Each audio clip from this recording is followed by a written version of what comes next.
Halo, kultivator junior, selamat datang di dunia novel. Mari kita lanjutkan kultivasi berikutnya di Martial God Asura.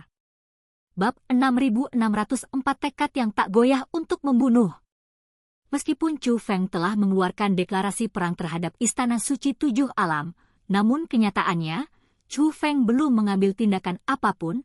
Chu Feng masih mengkhawatirkan cedera Jie Bao Bao. Mereka tetap di tempat yang sama, mencoba segala cara untuk membantu Jie Bao Bao tersebut menstabilkan tanda-tanda vitalnya. Terlepas dari saran yang diberikan kepada Chu Feng oleh banyak ahli spiritualis roh dunia dari Istana Suci Tujuh Alam, namun, bantuan yang bisa mereka tawarkan sangat minim. Chu Feng, bisakah kita menstabilkan kondisi Jie Bao Bao untuk saat ini? Egi bertanya. Egi, kita bahkan tidak bisa menjaga kondisinya tetap stabil, dan kita tidak yakin berapa lama lagi dia bisa hidup. Itulah mengapa aku khawatir. Chu Feng memahami Egi. Dia tahu mengapa Egi mengangkat masalah ini. Harapannya adalah Chu Feng dapat mengurus situasi Jie Bao Bao, dan pada saat yang sama, tidak kehilangan kekuatan zaman para dewa yang tersebar di Sungai Surgawi Tujuh Alam. Singkatnya, sudah waktunya untuk berangkat, tapi tetap tinggal di sini juga bukan solusi, karena kamu menggunakan metode sebelumnya untuk menyelamatkan nyawa Jie Bao Bao. Bagaimana kalau kita coba metode ini lagi lain kali? Lagi pula, orang-orang dari Istana Suci Tujuh Alam itu pantas mati. Mari kita murnikan mereka semua, mungkin itu bisa menstabilkan situasi Jie Bao Bao? Kata Egi. Pada saat itu, mata Chu Feng berbinar, dan dia tak kuasa berkata. Apa yang dikatakan Egi adalah sebuah metode. Setelah berbicara dengan Egi, Chu Feng memasang formasi penyembuhan untuk menstabilkan kondisi Jie Bao Bao sebisa mungkin. Barulah kemudian dia berdiri dan menatap Ling Xiao dan yang lainnya. Kalian akan mengikutiku mulai sekarang? Chu Feng bertanya. Tuan Muda Chu Feng, mulai hari ini dan seterusnya, kami akan mematuhi perintah Anda. Di Istana Suci Tujuh Alam, semua orang menyampaikan pendapat mereka. Mari kita ungkapkan kebenaran yang pahit. Aku tidak butuh bantuanmu untuk menghadapi orang-orang dari Istana Suci Tujuh Alam. Tapi kamu juga tidak seharusnya menghentikanku. Kalau tidak, jangan salahkan saya kalau bersikap tidak sopan, kata Chu Feng. Chu Feng, jangan khawatir, kami sudah siap, kata Ling Xiao. Baiklah, Chu Feng mengangguk karena sebenarnya, Chu Feng tidak mempercayai orang-orang ini, kecuali Ling Xiao. Ngomong-ngomong, Chu Feng, kamu berencana pergi kemana selanjutnya? Ling Xiao bertanya. Mereka sudah tahu bahwa Chu Feng datang ke Sungai Surgawi Tujuh Alam untuk mendapatkan kekuatan yang telah tersebar di seluruh zaman dewa. Chu Feng telah mengekstrak kekuatan dari dunia ini, jadi wajar jika dia akan pergi ke dunia lain untuk mengumpulkan kekuatan selanjutnya. Kita akan pergi ke dunia ini, Chu Feng mengeluarkan sebuah peta. Kita bisa menggunakan susunan teleportasi internal Istana Suci Tujuh Alam yang akan lebih cepat, kata Ling Xiao. Baiklah, kata Chu Feng. Seketika itu juga, mereka langsung melangkah dari wilayah ini ke dalam susunan teleportasi. Mereka menaiki kapal perang yang dibuat khusus oleh Istana Suci Tujuh Alam. Dengan tambahan mantra dan token khusus, kecepatan teleportasi memang jauh lebih cepat dari biasanya. Selama perjalanannya, Chu Feng terus mengamati kondisi Jie Bao Bao. Chu Feng ingin mencari sebanyak mungkin cara untuk membantu Jie Bao Bao tersebut. Chu Feng, di dalam Istana Suci Tujuh Alamku, terdapat formasi penyembuhan yang ditinggalkan oleh leluhur kita. Tempat itu dibangun dengan harta karun kuno dan memiliki kekuatan untuk menghidupkan kembali orang mati. Namun, biaya untuk membukanya terlalu tinggi, kecuali benar-benar diperlukan. Istana Suci Tujuh Alam tidak akan mengizinkannya untuk dibuka. Sebenarnya, tempat itu sudah lama tidak dinyalakan, kata Ling Xiao. Formasi itu berada di kediaman utama Istana Suci Tujuh Alam, kan? Tanya Chu Feng. Iya, namun, dengan Jie Tianran yang bertanggung jawab, akan sulit bagi kami untuk masuk dalam waktu dekat, kata Ling Xiao. Jika Jie Tianran tidak ada di sini, bisakah kita masuk? Chu Feng bertanya. Karena dia juga tahu bahwa Istana Suci Tujuh Alam memiliki susunan pertahanan yang sangat kuat, sekalipun Jie Tianran tidak ada di sana, tetap akan sangat sulit untuk masuk ke dalam. Namun bagaimanapun juga, Ling Xiao dan yang lainnya berasal dari Istana Suci Tujuh Alam, jadi mereka mungkin mengetahui beberapa metode yang tidak diketahui oleh orang luar. Ling Xiao menggelengkan kepalanya, formasi pertahanan Istana Suci Tujuh Alam berkaitan dengan kultivasi dan kekuatan Jie Tianran. Kecuali jika kau tidak mengalahkannya, akan sangat sulit untuk masuk, kata Ling Xiao.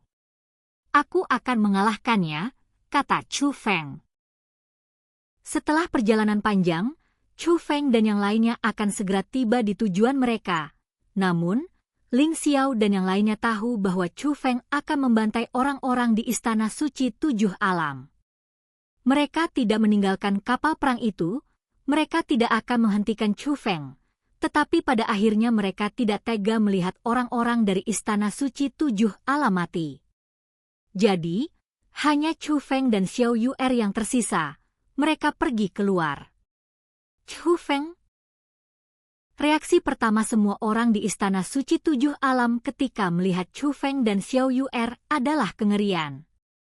Namun secara naluriah, dia tetap menyerang Chu Feng secara langsung. Terlebih lagi, serangan ini merupakan formasi ofensif yang mematikan, tanpa menunjukkan belas kasihan sama sekali. Namun para antek itu bukanlah tandingan Chu Feng. Dengan lambaian tangannya, Chu Feng membunuh mereka semua. Namun, berita itu menyebar dengan cepat, dan orang-orang di Istana Suci Tujuh Alam mengetahui bahwa Chu Feng telah tiba di sini. Alih-alih melarikan diri, mereka mengumpulkan pasukan elit mereka yang ditempatkan di sana dan melancarkan serangan mendadak ke Chu Feng. Dalam waktu singkat, langit dan bumi dipenuhi oleh orang-orang dari Istana Suci Tujuh Alam. Terlebih lagi, pemimpin di antara mereka sebenarnya adalah seorang tetua yang telah mencapai tingkat spiritualis roh dunia naga langit tingkat kedua. Orang ini juga mengikuti Jie Tianran dan ikut serta dalam urusan alam bintang abadi. Oleh karena itu, dia mengetahui apa yang dilakukan Chu Feng di alam bintang abadi. Fenomena aneh di sungai surgawi garis keturunan mungkin disebabkan oleh klan ikan laut abadi. Dia bahkan tahu bahwa ahli spiritualis roh dunia yang dikirim ke sungai surgawi laut abadi dan sungai surgawi Zhu telah binasa. Chu Feng, Xianhai Yu'er? Aku bahkan belum sempat mencarimu, dan kau berani-beraninya datang ke pintuku. Begitu melihat Chu Feng dan Xiao Yu'er, dia langsung diliputi amarah dan niat membunuh. Dengan sekali gerakan tangan ke arah Chu Feng, pedang-pedang penghalang yang tak terhitung jumlahnya berubah menjadi hujan pedang yang terbang menuju Chu Feng dan Xiao Yu'er. Jika serangan ini mengenai sasaran, meskipun targetnya selamat, mereka akan menjadi cacat. Merasakan kekuatan seorang ahli spiritualis roh dunia naga langit tingkat kedua, para ahli spiritualis roh dunia yang mengepung dan membunuh Chu Feng menunjukkan niat kejam dan sangat bersemangat. Lagi pula, jika mereka benar-benar bisa menangkap Chu Feng dan Xiao Yu'er, itu akan menjadi sebuah pencapaian besar, sekalipun mereka tidak melakukan apapun, hanya dengan berpartisipasi, mereka akan menerima hadiah dan itu adalah anugerah. Namun, tiba-tiba, aliran darah menyembur dari leher spiritualis roh dunia naga langit tingkat kedua. Saat mereka menyadari apa yang sedang terjadi, Master spiritualis roh dunia naga langit tingkat kedua sudah terpenggal kepalanya. Mereka semua melihat ke arah Chu Feng dan Xiao Yu'er. Serangan dari spiritualis roh dunia naga langit tingkat kedua itu tidak hanya berhasil digagalkan, tetapi Xiao Yu'er dan Chu Feng masih berdiri tanpa terluka. Yang paling penting, Chu Feng dan Xiao Yu'er memancarkan aura yang sangat kuat karena itulah aura para dewa sejati dan naga sejati. Ini adalah alam dewa surgawi. Meskipun aura Xiao Yu'er lebih kuat, tatapan dingin Chu Feng saat ini membuat mereka semakin ketakutan. buat mereka menyadarinya bahwa kata-kata Chu Feng sebelumnya mungkin bukan sekedar omong kosong, dia benar-benar akan melakukan pembunuhan massal. Brengsek! Begitu mereka menyadari apa yang sedang terjadi, kesombongan mereka sebelumnya lenyap. Mereka berbalik untuk melarikan diri, namun, sesaat kemudian, cahaya pedang berkobar, dan semua orang tertembus.